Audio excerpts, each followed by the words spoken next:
Okay, in this video I want to go over the special conjunction rule. And so to get started, we have this population here. German and French are language, not the nationality. So in this population, I don't know what this population is, let's say county in Switzerland or something like that.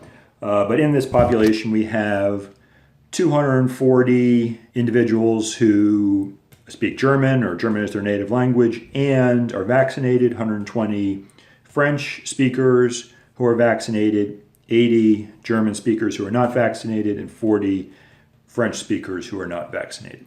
Okay, so if you want to, we're going to need this, but if you want to take a minute, pause the video, put the variable native language at the top of your diagram, and also find the probabilities for each of our four values. Probability for being a German speaker, probability for being a French speaker, probability for not vaccinated, and probability for vaccinated.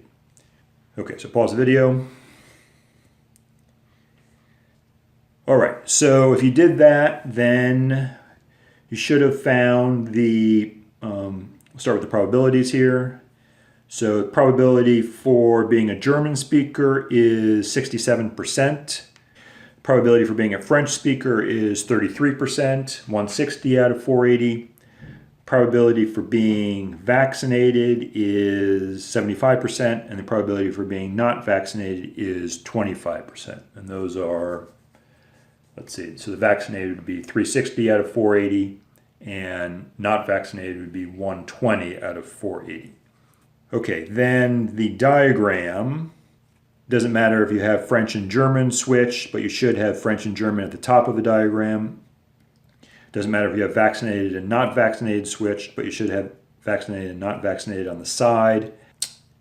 But in any case, if you have at least the top and the side correct, then you see that we have, for both the French and the German, 25% are not vaccinated, and for both the French speakers and the German speakers, 75% are vaccinated.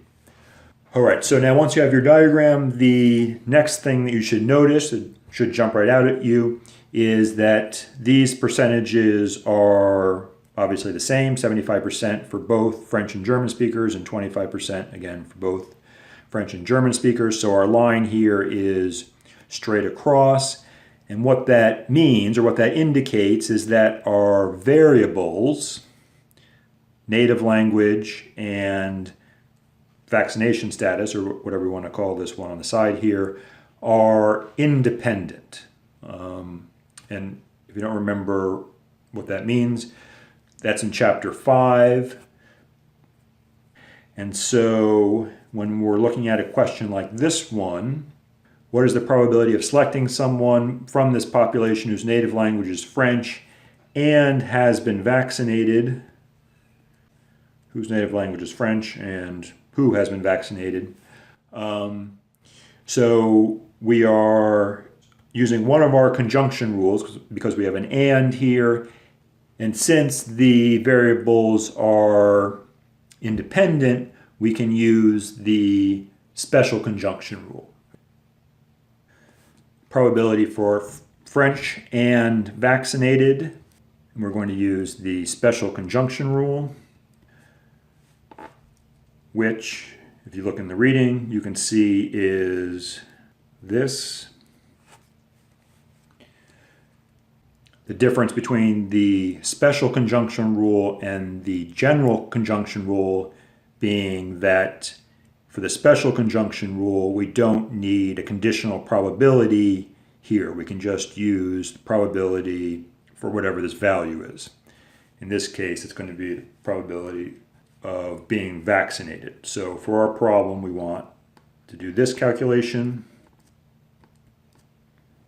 Probability of selecting someone from this population who is a French speaker and has been vaccinated is the probability of selecting someone who's a French speaker times the probability of selecting someone who's vaccinated. Okay, and those probabilities, recall, were 0.33 and 0.75. Okay, so 0.33 times 0.75, that is a third of 0.75 is going to be 0.25. Okay, so that's our probability. Probability of selecting someone who's a French speaker and is vaccinated is 0.25. Okay, so here's a question for you. Can we use the general conjunction rule when the variables are independent? And the answer there is yes. So if we were to use the general conjunction rule for this same problem, we would do it this way. Okay, probability of selecting someone who is a French speaker and is vaccinated is the probability of selecting someone who's a French speaker times, and now we have our conditional probability again, probability of being vaccinated given that the person is a French speaker. Okay, so our first term here is going to be, again, 0.33. So what is this? Recall the easiest way to find a conditional probability is to look at the diagram, which we have here. So probability of being vaccinated given that you're French, given that you're a French speaker. Okay, so if someone is in this part of the population, what's the probability of that person being vaccinated? 75% chance of being vaccinated, 25% chance of being not vaccinated. We're after probability of being vaccinated if you're in this column here, so 0.75. So we'll take that back down here. Okay, 0.33 times 0.75 is, of course, 0.25. So that's the correct answer, and of course you'll notice that that's the same answer we got when we used the special conjunction rule. Okay, so why can we use either of our two rules here?